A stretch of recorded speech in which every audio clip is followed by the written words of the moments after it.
He was really a very good fighter because he has some characteristics like strength.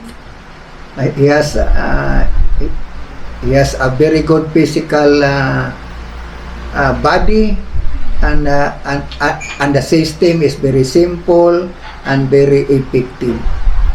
And his system is his system is focused only on striking the high priority targets, which are parts of the body. The system avoided blocking stick against stick, but whenever the practitioner strike, the intention of the strike is to hit the body or the high priority target.